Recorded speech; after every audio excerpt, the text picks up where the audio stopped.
काल एक टी व्हीवर एक बातमी ऐकायला आली, मोबाईलवर सुद्धा एक बातमी ऐकायला आली. प्रमोद जाधव वीर जवान हा सिकंदराबाद श्रीनगरमध्ये कार्यरत होते आणि हे सातारा जिल्ह्यातील दरे गावातले रहिवासी होते. प्रमोद जाधव यांच्या आईचं निधन काही वर्षापूर्वी झालं होतं आणि ते आपल्या बायकोच्या प्रसूतीसाठी ते साताऱ्यामध्ये रजा टाकून आले होते. त्या एका आयशरचा एक भीषण अपघात झाला आणि त्या आयशरने वीर प्रमोद जाधव यांना जोरदार धडक दिली. या धडकेत या अपघातामध्ये वीर जवान प्रमोद जाधव यांचा दुर्दैवी मृत्यू झाला.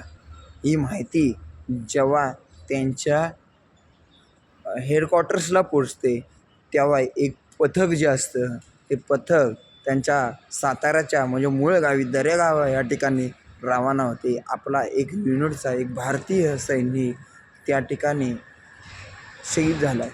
भारतीय जवान जेव्हा त्या ठिकाणी शहीद झाला ही बातमी असलेल्या तिथले जे युनिटची लोक होती की ते जवान होते जे त्यांचे सोबती होते ते त्यांनी अक्षरशः टाहो फोडला होता. दरेगावात एका ठिकाणी आनंद वातावरण त्यांना कन्यारत्न प्राप्त झालं होतं आणि तिला जन्म होऊन 8 तास होत नाही त्यांनी व्यवस्थित त्या मुलीला पाहिलंसुद्धा नव्हतं.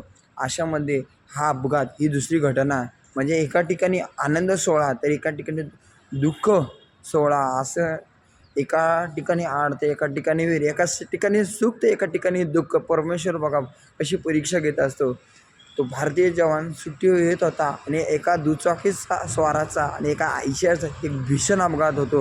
ह्या अपघातामध्ये एका भरधाव वेगाने येणाऱ्या आयशर ट्रकने वीर जवान प्रमोद जाधव यांना जोरदार धडक देतो आणि या धडकेमध्ये त्यांना गंभीर दुखापत होते. त्यांचा रक्तस्राव आहे खूप मोठ्या प्रमाणात त्या ठिकाणी जात असतो आणि अशामध्ये वेळेअभावी उपचार न झाल्यामुळे त्यांचा त्या ठिकाणी दुर्दैवी मृत्यू झाल्याची घटना जी आहे या सातारा जिल्ह्यात. आणि या सातारा जिल्हा हा शूरवीरांचा जिल्हा म्हणून ओळखला जातो. बहुतांश प्रत्येक गावातल्या घरामधला एक 2 सदस्य या सातारा जिल्ह्यातील आपल्या भारतीय सैन्यामध्ये एक तैनात आहे आणि म्हणून यांना शूरवीरांचा जिल्हासुद्धा ओळखलं जातं. ते इतकंच नाही, छत्रपती श्री शिवाजी महाराजांची स्वराज्याची पहिली गादीसुद्धा ह्या सातारा जिल्ह्यामध्ये आहे.